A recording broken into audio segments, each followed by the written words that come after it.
하나님 말씀 보시겠습니다. 에베소서 2장 21절에서 22절의 말씀입니다. 에베소서 2장 21절에서 22절의 말씀입니다.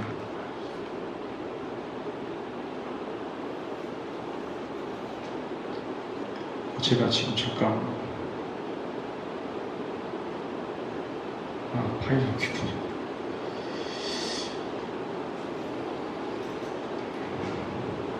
우리 함께 봉독하도록 하겠습니다. 시작. 그의 안에서 건물마다 서로 연결하여 주 안에서 성전이 되어가고 너희도 성령 안에서 하나님이 거하실 초소가 되기 위하여 그리스도 예수 안에서 함께 지어져 가느니라. 아멘.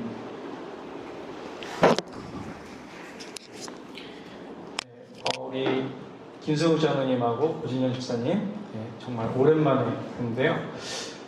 그 체감상 1년 만에 뵙는 것 같아요. 장로님하고 집사님. 근데 더욱 건강한 모습으로 오신 것 같습니다. 너무 감사드리고요. 예배 후에 또 성도의 교제 나누셨으면 좋겠습니다. 영국 튜더 왕가에 한 왕자가 태어났습니다. 바로 에드워드 튜더라는 사람이었는데요.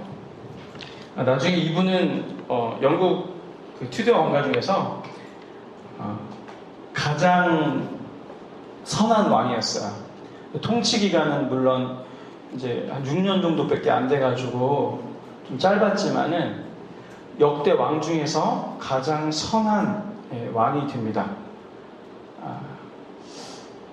근데 이 이제 에드워드 6세를 톰 소여의 모험과 또 허클베리 핀을 이렇게 소설로 쓰신 마크 트웨인이 이분의 이야기에 감명을 받았어요. 그래서 이분의 이야기를 모티브로 해서 소설을 만드는데 그게 바로 우리 성도님들과 제가 잘 알고 있는 왕자와 거지입니다. 거기에 직접 이 이름이 들어가요. 에드워드 튜더가 들어가고, 그리고 이제 한 가상의 인물이 등장하는데 톰 캔디라는 그 가난한 집안에서 거지로 태어난 한 사람이 등장합니다. 이 두 사람이 너무나 얼굴이 똑같은 거예요. 어느 날 옷을 바꿔 입었다가 신분이 바뀌어지고, 나중에는 어떻게 되냐면은 이 옷이 바뀌었는데 톰 캔디가 점점 왕처럼 돼가는 거예요. 궁중에서 교육을 받고 그러다가 대관식까지 이제 이르게 됩니다. 그때 이제 마지막 순간에 에드워드가 나타나서 내가 진짜 왕자고 이 사람은 가짜다. 근데 일부러 그런 거 아니다. 그러면서 이렇게 얘기가 딱 뒤집히면서 에드워드가 진짜 왕이 되고 이 톰 캔디는 또 한 직분을 받게 되는 그런 걸로 이제 이야기가 마치게 되죠. 이 왕자와 거지가 마크 트웨인 작품이라는 거 사실을 잘 모릅니다. 근데 이제 이 마크 트웨인은 이 소설을 통해서 세 가지를 얘기하기를 원한 것 같았어요. 첫 번째는 타자의 입장이 되어보는 것이 얼마나 중요한지에 대해서 소설을 통해 나타나려고 했죠. 보통 이제 어린 아이들 동화책으로 나와가지고 풀 버전이 안 나오는데 풀 버전을 읽으시면은 또 그런 느낌들이 많이 듭니다. 그래서 결국에 이런 경험을 했던 에드워드 왕자가 훌륭한 왕이 될 수 있었다. 근데 아빠인 헨리 6세나 또 자기 여동생이었던 블러드 메리 같은 경우는 별명 자체가 블러드잖아요. 피해. 진짜 많은 사람들 죽였거든요. 특히 기독교인들. 그런 두 사람 사이에서 선한 왕으로 살 수 있었던 이유가 뭐 타자의 입장이 되어보는 것이 참 중요한 것 같다. 백성의 입장이 되어보는 것이 뭐 이런 메시지도 있었고요. 또 부가적으로는 신분에 따라서 사람의 마음가짐과 몸가짐이 틀려질 수 있다. 톰 캔디는 거지였지만 그가 점점 왕실에서 교육받으면서 또 왕자의 신분으로 살면서 이 사람이 완전히 그 왕가의 사람처럼 바뀌어나가는 걸 보면서 신분에 따라 사람의 마음가짐과 몸가짐도 달라질 수 있다. 이런 메시지가 있었고, 또 마지막으로는 이 거지가 된 에드워드 왕자가 자기의 왕자된 신분을 포기하지 않습니다. 비록 거지의 신분이지만 자신의 정체성을 끝까지 포기하지 않아서 모두가 해피엔딩으로 끝날 수 있었던 바탕을 마련하죠. 에드워드 왕자가 갖고 있었던 바로 정체성입니다. 우리 기독교인들도 자신들의 존귀한 신분이 무엇인지, 나의 정체성이 무엇인지 새길 때 우리가 그 신분에 맞는 노블레스 오블레지, 나의 신분에 맞는 책임을 감당하면서 그렇게 우리의 신분대로 살아갈 수 있는 것이죠. 여러분, 인간에게 있어서 정체성이라는 건 좀 중요한 것 같아요. 아빠 엄마가 이제 어떤 사정에 의해서 고아원에 내다버린 아이도 그 내다버린 부모님을 찾기를 원하잖아요. 그거 왜 찾아요? 나의 뿌리를 알고 싶고 나의 정체성을 알고 싶어하는 마음이 누구에게 있다? 인간에게 있습니다. 내가 어느 나라 사람인지 굉장히 그 정체성 찾기 원하죠. 여러분, 우리가 아무리 약고는 뭐 방글라데시라든지 파키스탄 뭐 이런 사람, 물론 파키스탄 뭐 핵을 갖고 있지만 뭐 이런 작은 나라 사람들도 자신의 나라에 대해서 정체성을 갖고 있고요. 되게 자랑스러워 하죠. 그렇습니다. 내가 어느 교회에 다니고 있는지, 내가 어느 집안 사람인지 다 그 정체성에 관련된 것이거든요. 하나님께서 우리를 그렇게 만들어 놓으신 것입니다. 그렇다면 오늘 말씀을 통해서 우리 크리스찬의 여러 신분들이 있어요. 오늘 찬양한 것처럼 왕같은 제사장이고 거룩한 나라고 이런 어떤 우리의 직분도 있지만 또 우리의 신분이 더 깊게 들어가면은 엄청난 신분이 있다는 사실을 또 하나님께서 오늘 말씀을 통해서 알려주십니다. 여러분, 요한복음 2장 19절에서 21절에 보면 성전에서 장사하는 사람들을 몰아내시고 성전 창결 사건이 벌어집니다. 그때 예수님께서 희한한 말씀을 하세요. 그 성전이 46년 동안 지어졌어요. 예루살렘에 있는 성전이. 근데 내가 이 성전을 허물고 3일 만에 다시 지을 수 있다. 이렇게 말씀을 하십니다. 그러면서 21절에 뭐라고 말씀하시냐면은 성전된 자기 육체를 가리켜서 말씀하신 거다. 이렇게 말씀하시거든요. 예수님은 그 말씀을 통해서 자신의 정체성 하나를 드러내셨는데 그것은 나는 성전이다. 이런 것을 드러내 보이신 거예요. 근데 성전이 무엇이길래 예수님이 자신의 정체성을 성전으로 드러내 보셨을까? 그것은 이제 구약 성경으로 가면 잘 알 수 있습니다. 여러분, 구약 성경에 나오는 성전과 또 그 성전 이전에 있었던 성막의 첫 번째 기능이 있어요. 그 기능은 바로 결론부터 말씀드리자면 하나님의 임재입니다. 하나님은 성막에 대한 규례를 내리면서 정확하게 이렇게 말씀하셨어요. 내가 거기서 너희와 만나고 네게 말하리라. 그러니까 성막의 정체성은 바로 하나님의 임재, 드웰링이 있었던 것이죠. 또 솔로몬이 성막에 이어서 이제 우리가 통일왕국을 이루게 되고 이스라엘 백성들이 이제 성전을 주님께 봉헌했을 때 하나님께서 솔로몬에게 이렇게 얘기하십니다.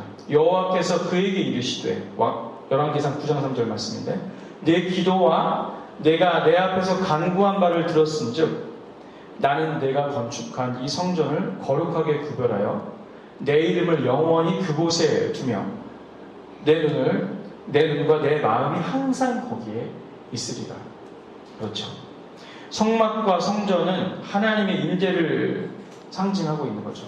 그래서 여러분, 그 출애굽 당시에 이제 가나안 땅으로 이렇게 이스라엘 백성들이 이제 진격해 나갈 때 진을 구성을 했어요.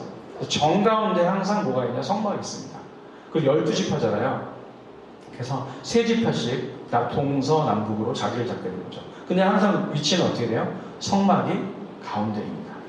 항상 이스라엘 진 중앙에 있었던 거죠. 이제 그 성막 위에 있었던 구름이 움직이기 시작하면 이제 이 성막을 다 걷고 자신의 장막을 걷고 그 구름이 이동하는 대로 이동을 합니다. 근데 행진할 때도 마찬가지예요. 성막을 가운데 두는 그 행진의 대열은 유지가 됐던 것이죠. 야, 빨리 짐 싸가지고 마음으로 해놓으면 성막은 뭐 맨 뒤에 오고 우린 앞에 가고 이런 식이 아니라 항상 성막을 가운데 두고 움직였다는 것이죠. 결국 이스라엘 백성들은 하나님의 임재인 성막 중심의 생활을 한 것이었고 이스라엘은 늘 하나님의 임재를 체험하며 살았어요. 그래서 이런 이유에서 하나님께서 이렇게 막 여러 가지 이적들 가운데 하나를 이제 베푸시는데 그것은 뭐냐면 하나님의 임재의 상징인 구름이 항상 성막과 성전을 이렇게 감싸고 채우고 있었다는 것이죠. 우리 한번 더 찾아볼까요? 출애굽기 40장 34절에서 35절입니다. 성막의 제도는 일찌감치 있었지만 이제 출애굽기 40장에 이르러서 이제 성막에 봉헌을 하게 되거든요. 그 봉헌을 마친 후 바로 어떤 일이 있었냐면은 우리 다 같이 읽어보겠습니다. 34절 시작. 구름이 회막에 덮이고 여호와의 영광이 성막에 충만하매 모세가 회막에 들어갈 수 없었으니 이는 구름이 회막 위에 덮이고 여호와의 영광이 성막에 충만함이었으며. 그래서 이 하나님의 임재의 상징인 구름이 이 성막을 이렇게 덮고 있는 모습을 볼 수가 있습니다. 또 이제 우리 위에 성전을 세웠잖아요. 이 성전을 세웠을 때 어떤 일이 있었냐면 다윗성에 있었던 이 언약궤를 가져다가 어디다 놨냐면 성전의 성소에 옮겼습니다.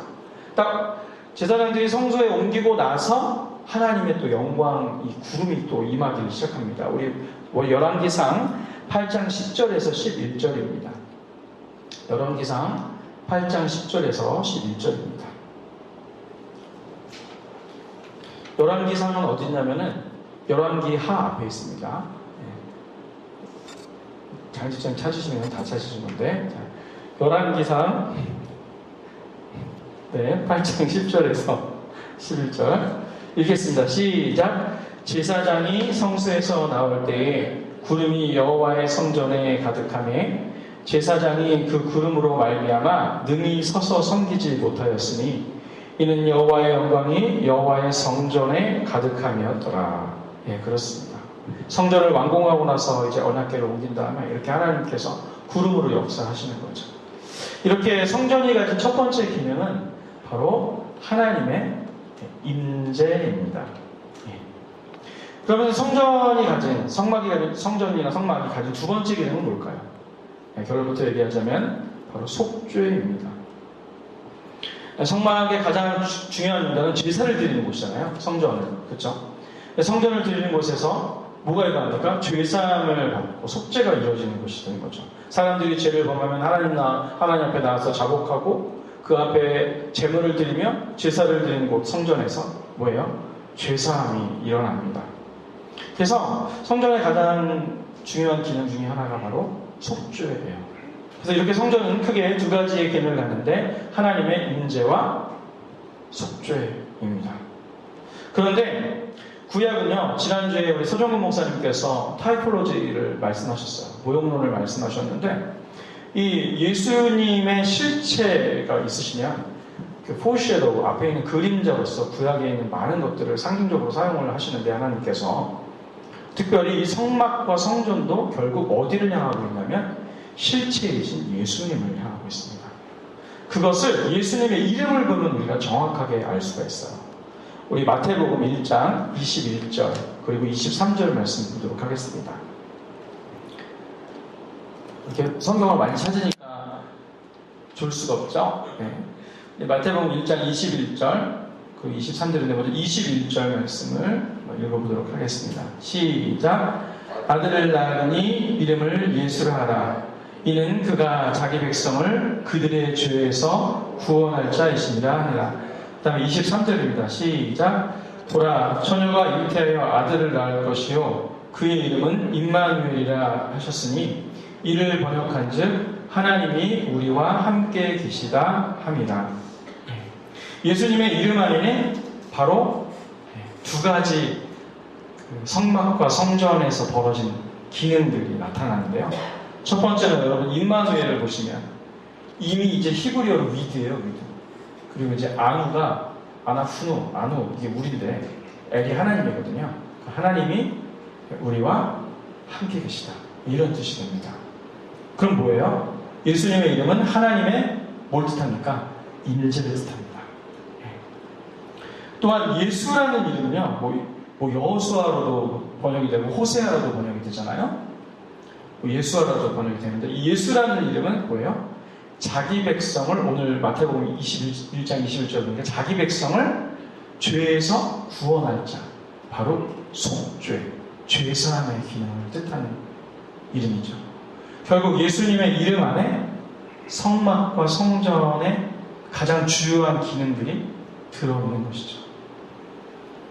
결국 우리 주님의 이름이 성전이 나타나는 바를 성취하시는 분으로 신약에 나타나신 겁니다. 하나님의 임재와 속죄인 것이죠. 그래서 이 정도까지는 그래도 우리가 잘 따라갈 수 있었는데 하나님께서 이 정도에서 성전의 개념을 그치지 않으세요. 계속해서 확장해 나가십니다. 우리 다 같이 고린도전서 3장 16절로 가보겠습니다. 고린도전서 3장 16절입니다.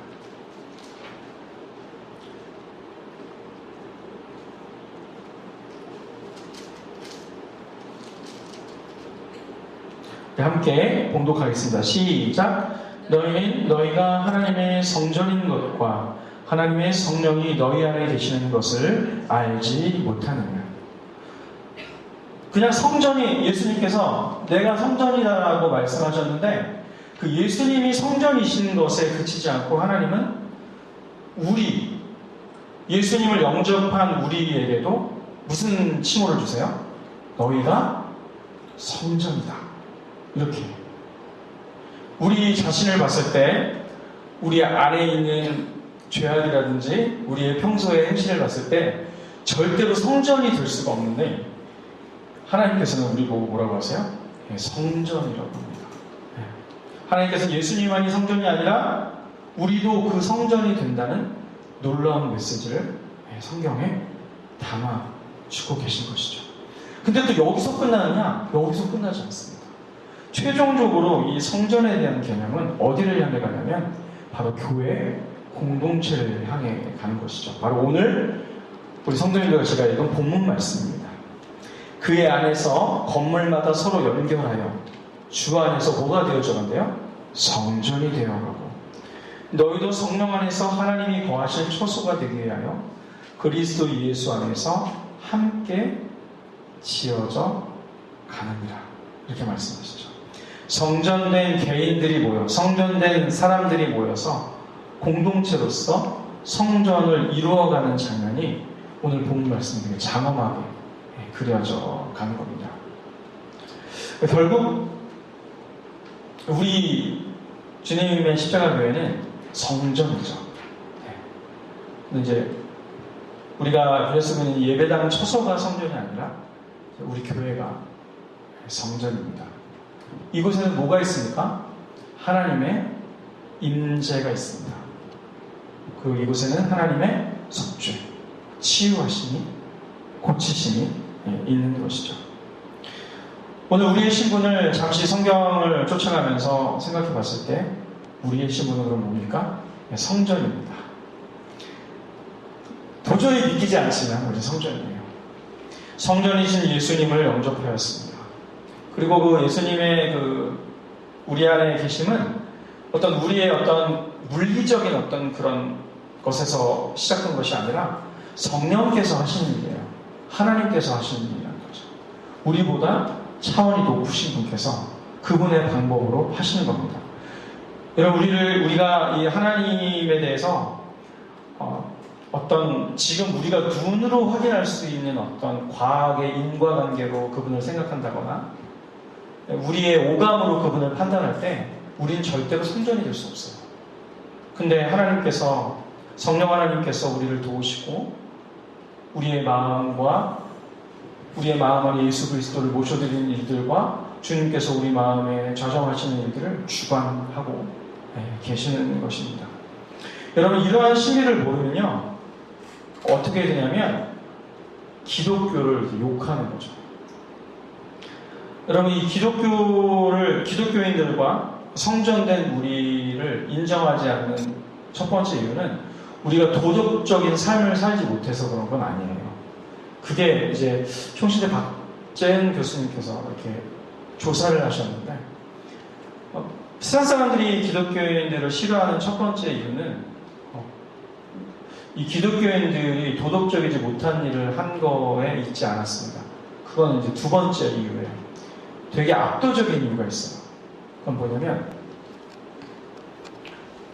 너네들의 그 믿는 방식이 싫다는 거예요. 왜 하나님만 살아계시는 하나님이냐? 왜 유일하신 하나님이냐? 왜 예수님만 우리에게 구원에 관련한 유일한 길이냐? 이러면서 유일한 거 싫다는 거예요. 다 인정해야지. 불교도 인정하고 이슬람도 인정하고 다 인정하면서 가야지. 너네 너무 편협하다. 이런 마음을 이제 갖고 있는 것이죠.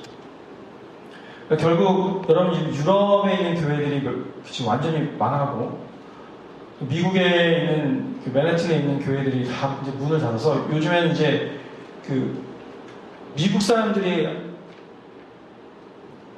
백인들이 하는 교회들을요 누가 지금 접수하고 있냐면은 우리 한국인들 목사님들께서 목회하고 계신 한인교회가 접수하는 현상이 이제 일어나는 거죠. 왜냐면은 교회에 성도가 없으니까 이 교회를 이제 렌탈하기 시작하신 거죠.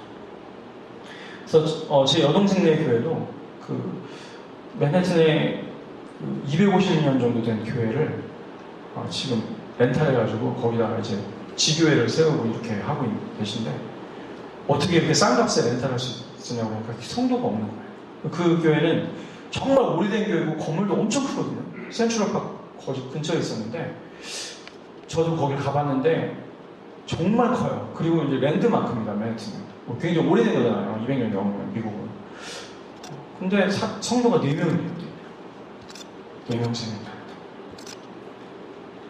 그러니까 우리가 이제 성전이다, 하나님을 믿는다, 예수께서 내 안에 계신다, 뭐 이런 얘기하면 이제 이상한 사람들을 보는 거예요.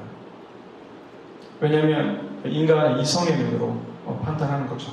하지만 우리는 하나님께서 우리에게 주신 말씀으로 이것들을 알 수가 있습니다. 바로 우리의 신분은 성전입니다.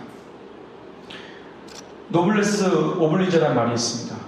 내 신분이 고귀할수록 내가 그거에 대해 걸맞는 책임 있는 삶을 살아야 되는데 우리의 신분이 성전이라면 우리는 성전다운 삶을 살고 있는가? 이것을 우리가 되돌아봐야겠죠. 이 장엄한 신분에 맞는 삶은 무엇일까? 우리의 책임은 과연 무엇일까? 여러분 우리가 성전이라면 그곳에 뭐가 있어야 돼요? 하나님의 임재가 있어야 되고 예수님의 복음이 있어야 되고 그리고 거기에는 하나님의 성품인 사랑과 용서가 있어야 돼요. 고린도후서 2장 7절 말씀처럼 우리를 통해서 각처에서 예수 그리스도를 아는 냄새와 향기가 이렇게 뿜어져 나와야 되는데 과연 우리에게 그런 성전된 삶이 있는가 되돌아봐야 될 때인 것 같습니다. 결국 우리의 삶은 하나님을 나타내는 삶이어야 되는 것과 동시에 하나님의 가치로 세상이 감당치 못하는 삶이어야 되는 것이죠. 그러니까 세상과는 좀 다른 방향으로 가는 것입니다.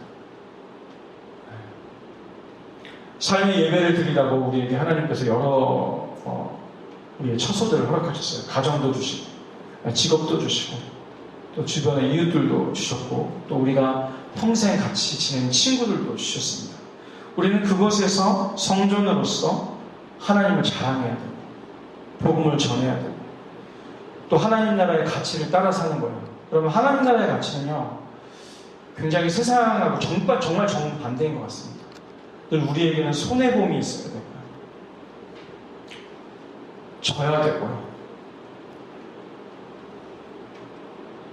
끊임없이 용서해야 되고 한없이 인내해야 되는 삶을 사는 거죠. 근데 또 그렇게 살다 보면 우리가 이 성전된 예수님께서 우리에게 보여주신 놀라운 신비를 하나 발견하게 되는데 바로 져야만 승리할 수 있고 내가 죽어야만 많은 열매를 맺을 수 있는 그런 영원한 신비를 발견하게 됩니다. 바로 십자가의 신비죠. 우리가 성전으로서 하나님을 드러내고 이런 하나님의 성품을 따라서 하나님의 가치를 따라서 사는 일은 굉장히 어려운 일이에요. 우리요 지금 성전이라고 하지만 우리는 어떻죠? 오늘 22절 말씀처럼 함께 지어져 가느니라. 지금 지어졌다라고 말씀 안 하시고 지어져 간다라고 말씀하고 있습니다. 우리는 아직도 지어져 가는 중이죠. 저는 나이가 들면 들수록 젊었을 때 생각하기에 완성되겠지? 이 나이쯤 되면? 한 40대 중반쯤 되면 내가 모태신앙이니까 성화되고 성숙해지고 좀 완전한 모습을 갖추겠지? 이런 말도 안 되는 생각을 하고 있었어요. 살아보니 아직도 지어져 가고 있습니다. 모르겠습니다. 우리 장로님들하고 전사님 다 지어주셨는지 잘 모르겠는데 지어져 가고 있는 거죠. 근데 우리는 평생 해도 하나님의 수준까지 이렇게 완벽하게 성전으로서 다 지어져 가지는 못합니다. 그래서 우리 하나님께서는 우리에게 완벽을, 퍼펙트를 원하시는 건 아니세요. 그럼 뭘 원하십니까? 성전으로 지어져 가려고, 성전으로 살아가려고 노력하는 모습을 하나님 보고 계신 거죠. 여러분, 좋은 부모님들은 아이를 대할 때 어때요? 아이가 열심히 노력을 열심히 하는 모습을 보였다면 그 아이의 결과가 어땠든지 부모님은 그 아이를 혼내지 않아요. 좋은 부모님은. 결과가 좀 좋지 않더라도 아이가 열심히 노력했구나. 그 모습 그대로를 인정해 줍니다. 근데 학교에서도 놀고 집에서도 놀고 교회 가서도 노니까 부모님이 화가 나는 거죠. 열심히 노력하는 친구인데 결과가 안 좋게 나왔다. 그건 오케이. 이게 이제 좋은 부모님이죠. 우리 하나님도 우리에게 요구하시는 것이 그런 거예요. 하나님, 제가 성전된 삶을 살 수 없기에 성령 하나님을 더 의지합니다 하면서 몸부림치는 모습을 사랑하시는 거예요. 그걸 인정하시는 겁니다. 성전된 우리의 신분 때문에 그 신분답지 못한 삶을 살았던 나의 모습 때문에 막 끙끙대고 막 실망하는 모습을 받으시는 거예요. 그게 시편 51편에 여호와께서 받으시는 제사는 상한 심령만입니다. 아유, 내가 못했네. 주님, 저 너무 힘듭니다. 죄송합니다. 이런 모습을 받으시는 건데, 요즘 이제 우리 크리스찬들, 특히 다음 세대들 보면 거의 상관이 없어요. 주일날 예배 딱 드리고, 우리 교회 참 좋은 게 예배 드리고 나서 이제 삶의 예배로 나갈 때 이렇게 우리 다짐을 하고 있는데, 그런 다짐은 온데간데 없고 이중적인 삶을 살아가게 되는 것이죠. 사랑 없음을 확인하고 내가 주의 뜻대로 살지 못하기 때문에 실망하거나 내 자신에게 나 왜 이러냐 하면서 그 후회하면서 끙끙대면서 하지만 제가 다시 일어서겠습니다. 다시 하나님의 성전된 삶을 살겠습니다라고 노력하고 그 몸부림치고 고민하는 삶을 받으신답니다. 근데 요즘 세대는 이런 고민하는 흔적조차 발견하기가 힘든 세대가 되었다는 것이죠. 여러분, 우리가 이렇게 몸부림치고 막 고민하고 이러다 보면은 어느샌가 하나님의 은혜로 인해서 조금씩 그 성전된 모습을 갖춰가는 나를 인생의 어느 순간에 발견하는 기쁨이 우리에게 있는 겁니다. 여러분, 신앙생활하는 기쁨은 이런 거예요. 이전에는 내가 몰랐는데 이거를 내가 죄라고 생각하고 아파하네. 이전에는 몰랐는데 내가 이 상황에서 참을 수 있었네. 이전엔 몰랐는데 하나님이 이런 분이셨네. 나는 조금씩의 성전으로 지어져가는 그 모습이 우리에게 기쁨이 되고 또 하나님께서 기뻐하시는 예배요 우리의 삶이라는 것입니다. 그러다 보면 또 친해져요. 하나님과의 친밀감이 생기죠. 그러면서 그 하나님과 친밀감이 생기면서 우리에게 가장 다가오는 건 뭐냐면 하나님의 인정입니다. 예수님의 공로로 말미암아 우리의 것들을 인정하시는 거죠. 사실은 우리는 인정받을 게 없는데 주님의 공로로 말미암아 계속해서 인정받는 거예요. 수고했다, 잘하였다, 사랑한다 이러면서 계속해서 위로를 주시는 것이죠. 그러면서 세상이 줄 수 없는 위로와 평안과 기쁨을 받게 되는 겁니다. 여러분, 세상은 어느 정도 성과를 내야 인정해 주거든요. 근데 우리 하나님은 하나님의 뜻대로 살려고 그 노력하고 고민하고 이런 모습 그 자체를 기뻐하시고 받으신다는 것이죠. 또한 그것을 받으시길 뿐만 아니라 인정하는 데까지 가신다는 거죠. 여러분, 다윗이 정말 많이 범죄했지만요, 그를 사랑하세요. 인정해요. 예배자로 사랑하는데 자녀라고. 아브라함이 아무리 실수를 많이 해도요, 성경에 뭐라고 나와요? 아브라함 나의 벗이여, 이렇게 하고 끌어안으세요. 이런 거거든요. 그 모습 그 자체로 주님께서 우리를 끌어안으신다는 것입니다. 여러분, 우리의 신분은 우리의 모습과는 정반대로 성전입니다. 하나님의 성전입니다. 우리의 삶을 통하여서 계속해서 성전으로서 지어져가는 일들이 있기를 소망하고요. 또 우리의 삶을 통하여서, 우리를 통하여서, 우리 교회를 통하여서 하나님의 임재, 살아계신 그것들이 증거되기를 원하고요. 또 마지막으로 우리의 삶을 통하여서 주님의 속죄하심, 그 용서하심과 치료하심이 우리를 통해 전해지는 그런 복음을 전하는 하나님의 사랑과 하나님의 가치를 세상에 드러낼 수 있는, 자랑할 수 있는 우리 모두가 되기를 주님의 이름으로 축원합니다. 우리는 성전입니다. 기도하시겠습니다.